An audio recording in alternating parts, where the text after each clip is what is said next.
জিয়াউর রহমান তার শাসনামলে সবার জন্য রাজনীতির পথ উন্মুক্ত করে দেন। 91 সালেও আমরা যেটা দেখি যে পর্দার আড়ালে বিএনপি এবং জামায়াতের একটা সমঝোতা ছিল।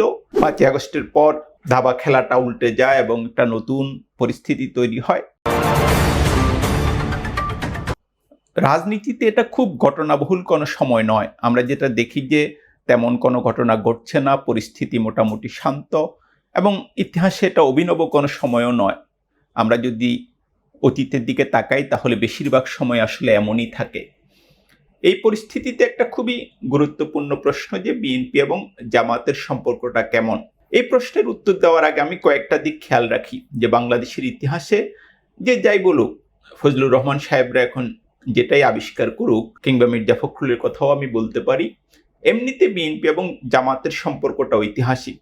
বাংলাদেশে মুক্তিযুদ্ধের পর জামাত সহ ধর্মভিত্তিক রাজনৈতিক দলগুলোর রাজনীতি নিষিদ্ধ হয়েছিল। জিয়াউর রহমান তার শাসনামলে সবার জন্য রাজনীতির পথ উন্মুক্ত করে দেন এবং সেখানে প্রথমে জামাত নামে না আসলেও অন্য নামে জামাতের নেতারা রাজনীতিতে প্রত্যাবর্তন করে এবং এক পর্যায়ে জামাত ও রাজনীতিতে ফিরে আসে। 91 সালেও আমরা যেটা দেখি যে পর্দার আড়ালে বিএনপি এবং জামাতের একটা সমঝোতা ছিল এবং জামাতের সমর্থনে বিএনপি সরকার গঠন করে। এরপর যে লম্বা সময়, খুব অল্প সময় বিএনপি এবং জামাত একে অন্যের বিরুদ্ধে ছিল, আর অন্য সময়টা আমরা যেটা দেখি যে বিএনপি এবং জামাত এক ধরনের বন্ধু। 5ই আগস্টের পর দাবা খেলাটা উল্টে যায় এবং একটা নতুন পরিস্থিতি তৈরি হয়। এখনকার সংসদে বিএনপি এবং জামাত বিরোধী দল এবং সরকারি দলে তাদের অবস্থান। বিএনপির একজন খুবই গুরুত্বপূর্ণ নেতার সঙ্গে আমার গতকাল কথা হচ্ছিল। তিনি যেটা বলছিলেন যে 5 বছর পর কি হবে সেটা দেখা যাক। এখন বিএনপি এবং জামাতের তীব্রভাবে মুখোমুখি হওয়ার কোনো প্রয়োজন নেই। দল দুটো মোটা দাগে একই রকম স্ট্রাকচারের মধ্যে চলতে থাকুক এবং বাংলাদেশে গিয়ে যাক। এটা আমার বক্তব্য না, ওই বিএনপি নেতার বক্তব্য যে 5 বছর পর যখন আবার নির্বাচন আসবে তখন দেখা যাবে পরিস্থিতি কি দাঁড়ায়। বিএনপি এবং জামাতের সম্পর্কটা কেমন, এই প্রশ্নের কিছুটা উত্তর উনার এই বক্তব্যে পাওয়া যায়। একই প্রশ্ন জামাতের খুবই সিনিয়র একজন নেতাকে আমি করেছিলাম কয়েকদিন আগে। তিনি যে উত্তর দিয়েছেন সেটাও কাছাকাছি। যেটা দেখা যায় যে কিছু কিছু ইস্যুতে বিএনপি এবং জামাতের মধ্যে পরস্পর বিরোধিতা রয়েছে। সংসদ এবং সংসদের বাইরের অবস্থানও আলাদা। সংসদের বাইরে এক ধরনের কখনো কখনো মুখোমুখি অবস্থান দেখা যায়, সংসদের দুটাই দেখা যায়, একটা সৌহার্দ্য আর একটা হচ্ছে কিছুটা মুখোমুখি। সরকারি বিরোধী দল এটা হতেই পারে।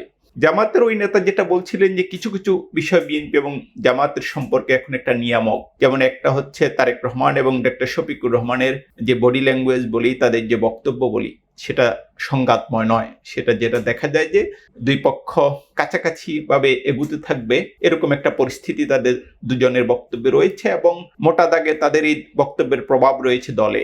আরেকটা ধারা দেখা যায় যে বিএনপিতে যারা লেফটিস্ট রাজনীতি থেকে এসেছেন কিংবা এখন যারা অনলাইনে খুব অ্যাক্টিভিস্ট হিসেবে পরিচিত, এটা বিএনপি এবং জামাত দুই ক্ষেত্রেই এরা এক ধরনের মুখোমুখি অবস্থানে। আপনি দেখবেন যে সোশ্যাল মিডিয়াতে তারা পরস্পরের বিরুদ্ধে খুবই কড়া বক্তব্য দেয়। এই মতবিরোধটা স্পষ্ট।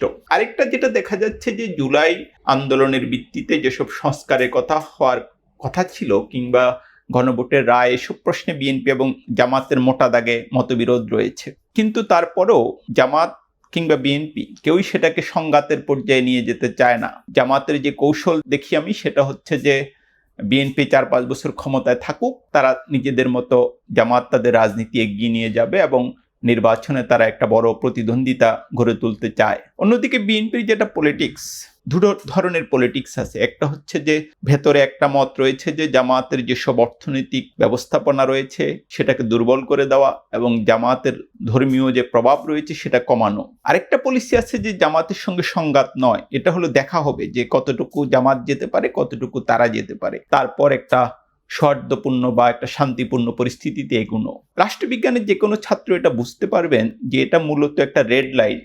বিএনপি এবং জামাত দুই দলের সামনে প্রধান রেড লাইন হচ্ছে আওয়ামী লীগ। বাংলাদেশের রাজনীতিতে আওয়ামী লীগ প্রত্যাবর্তন করুক, এটা তারা দুই দলের কেউই চায় না, এনসিপিও চায় না। এই কারণে পর্দার আড়ালে তাদের মধ্যে এক ধরনের সমঝোতা রয়েছে। জামাতের একজন শীর্ষ নেতা বলছিলেন যে আওয়ামী লীগ প্রত্যাবর্তন করলে কিংবা বিএনপি যদি সংঘাতময় রাজনীতির দিকে এগোয় তাহলে এর পরিণতি যে বিএনপিকে সবচেয়ে বেশি ভোগ করতে হবে সেটা বিএনপির শীর্ষ নেতৃত্বকে জানিয়ে দেওয়া হয়েছে। এই প্রেক্ষাপটে আমি যদি দেখি যে বিএনপি এবং জামাতের যে সম্পর্ক সেটাতে এখন টানাপোড়েন রয়েছে, অবিশ্বাস রয়েছে, কিন্তু সেটা সংঘাতের দিকে যাওয়ার কোনো পরিস্থিতি নেই এবং আগামী আরো কয়েক মাস কিংবা কয়েক বছর সেটা আসলে সংঘাতের দিকে যাবে এমনটা মনে করার কোনো কারণ নেই। তবে হ্যাঁ, 5 বছর পর কিংবা যখন আগামী নির্বাচন অনুষ্ঠিত হবে তার আগে পরিস্থিতি যে কোনো দিকে মোড় নিতে পারে। ওই যে একটা কথা বলা হয় না যে রাজনীতিতে শেষ কথা বলে কিছু নেই, সেটা আমরা হয়তো তখন দেখতে পাবো।